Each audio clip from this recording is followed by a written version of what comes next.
Shalom kekasih Kristus, bagaimana kabarnya hari ini? Saya berharap saudara dan kita semua dalam keadaan baik, sehat, penuh sukacita dan tetap semangat. Para pendengar renungan melekat dalam Tuhan, mari kita terus pusatkan hati dan pikiran kita pada Tuhan, agar iman kita tidak digoyahkan dan terus makin disempurnakan.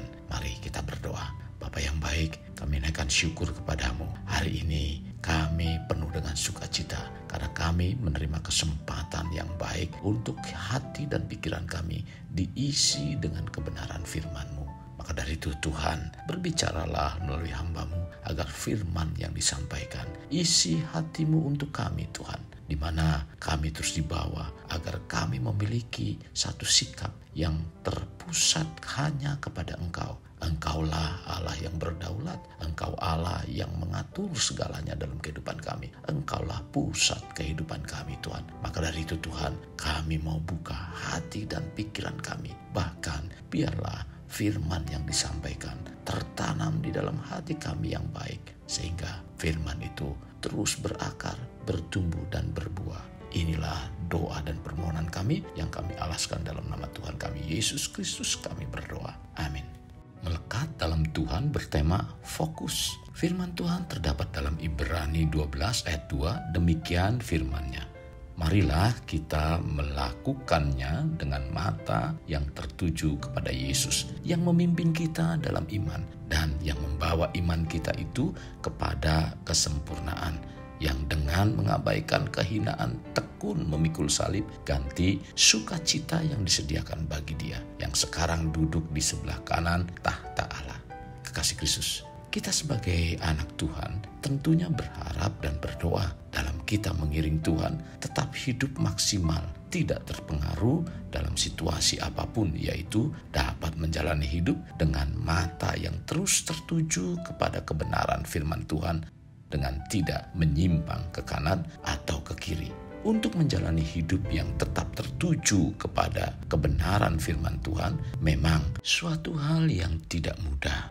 Dan ini diperlukan ketetapan hati di saat dunia menawarkan kemewahan dan keindahannya. Hendaknya kita jangan mudah terpengaruh, apalagi kita memberi celah di hati. Ini dapat membuat hidup kita tidak fokus. Ketidakfokusan ini disebabkan dari hati dan terus menguasai pikiran, sehingga melahirkan tindakan. Terjadinya kehilangan fokus dalam banyak orang ketika masalah demi masalah membombardir hidupnya. Apalagi permasalahan yang dihadapinya sudah begitu lama dan menumpuk dalam kehidupannya.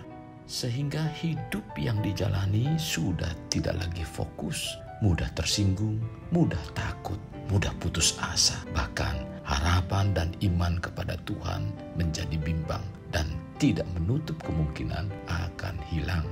Jadi pentingnya hidup fokus dalam mengiring Tuhan, dan biarlah hati kita tidak ada di persimpangan antara Tuhan dan dunia. Kekasih, Tuhan mengingatkan agar kita jangan hidup dalam persimpangan tersebut, karena dikhawatirkan kita akan masuk terjebak dan dapat menjadi bagian dalam kumpulan yang tidak diinginkan Tuhan. Ini tercatat dalam 1 Yohanes 2 ayat 19. Memang mereka berasal dari antara kita, tetapi mereka tidak sungguh-sungguh termasuk pada kita. Sebab jika mereka sungguh-sungguh termasuk pada kita, niscaya mereka tetap bersama-sama dengan kita. Tetapi hal itu terjadi supaya menjadi nyata bahwa tidak semua mereka sungguh-sungguh termasuk pada kita. Kekasih, mari kita dalam mengiring Tuhan hendaknya keimanan kita kian hari kian fokus pada Tuhan. Dengan sikap demikian kita semakin kokoh dalam Tuhan dan tidak menjadi bagian sebagai orang yang menyangkal Tuhan Yesus. Jadi bila kita ingin mengalami kesuksesan dalam mengiring Tuhan, tetaplah fokus pada Tuhan. Orang-orang sukses, berhasil dan berdampak adalah mereka yang selalu mengusahakan dan memperhatikan supaya hidupnya tetap fokus. Apa arti dari fokus itu yang sebenarnya? Tidak mendua hati. Melihat dengan jelas, memusatkan perhatian, tenaga, pikiran, memiliki satu sasaran saja. Kasih Kristus, apapun yang kita upayakan bila kita fokus dalam menjalaninya, pasti akan mengalami perkembangan dan dapat membawa kehidupan kita di kemudian hari menjadi baik. Jadi, jika kita berfokus pada kelebihan maupun kekurangan, maka itu yang akan berkembang. Fokuslah pada Tuhan dan percayalah ketika Dia mempercayakan sesuatu dalam hidup kita, Tuhan akan memberi yang terbaik untuk kita. Inilah yang Tuhan sampaikan dalam Matius 7 ayat 9 sampai dengan 11. Adakah seorang daripadamu yang memberi batu kepada anaknya jika ia meminta roti, atau memberi ular jika ia meminta ikan? Jadi, jika kamu yang jahat tahu memberi pemberian yang baik kepada anak-anakmu, apalagi Bapakmu yang di sorga, Ia akan memberikan yang baik kepada mereka yang meminta kepadanya. Mari tetaplah fokus hanya pada Tuhan saja, agar Tuhan terus menata rohani kita, sehingga sikap dan karakter kita berubah menjadi pribadi yang menyenangkan hati Tuhan. Kekasih, jangan biarkan hati kita diarahkan atau didorong untuk mengejar akan kehidupan dunia lebih utama dibandingkan dengan kehidupan kekal. Bila hal ini terus-menerus menggoda, maka lambat laun pengiringan dan iman kita pun akan terkorosi atau mengalami kerusakan. Agar kita tidak terpengaruh, kuncinya hanya satu, yaitu memfokuskan hati kita dan menjaganya dengan segala kewaspadaan, karena dari situ akan terpancar kehidupan. Amsal 4 ayat 23. Kekasih, memang semua manusia membutuhkan hal-hal yang diperlukan di dunia, diantaranya uang.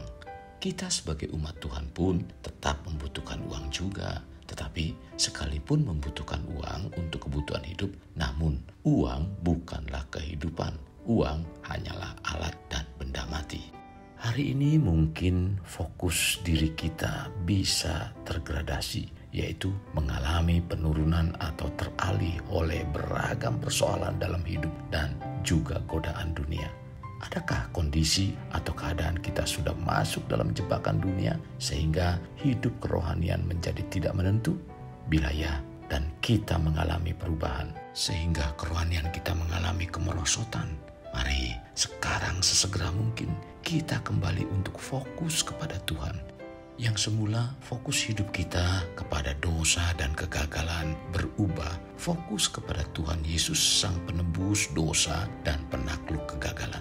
Jangan lagi berfokus kepada kesukaran, kesesakan, ataupun persoalan hidup kita. Namun, berfokuslah kepada Tuhan Yesus, Sang Sumber pertolongan kita dalam kesesakan.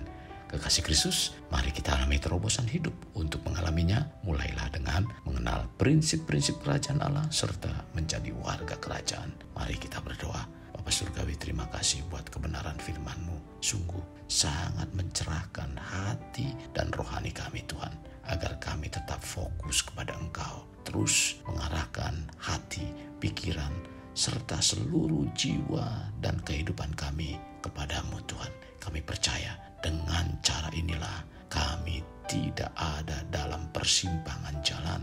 Maka dari itu Tuhan, pegang tangan kami. Roh Kudus, tuntun dan ingatkan senantiasa agar kami tidak menyimpang ke kanan dan ke kiri. Bapa Surgawi, kami buka hati kami.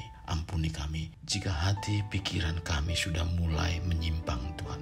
Biarlah basuh dengan kuasa darah-Mu dan kuatkan kami untuk tetap terarah di dalam Engkau. Kami percaya dengan hidup yang terarah di dalam Engkau, Engkau senantiasa ada dalam kehidupan kami dan Engkau ada dalam setiap keadaan. Terima kasih Tuhan Yesus. Ini doa dan permohonan kami dalam nama Tuhan Yesus kami berdoa. Amin. Kasih Kristus, mari kita akhiri dengan mengedahkan kedua tangan kita. Terimalah anugerah berkat dari Allah Bapa, kasih sayang daripada Yesus Kristus dan persekutuan dengan Roh Kudus yang mencurahkan berkat secara rohani, berkat secara jasmani dan berkat secara ekonomi, di mana berkat Abraham, berkat Ishak, berkat Yakub dicurahkan dan dilimpahkan dari saat sekarang sampai Maranatha tiba dalam nama Tuhan Yesus. Amin. Sampai jumpa di renungan berikutnya. Tuhan Yesus memberkati. Jangan lupa like, share, dan subscribe.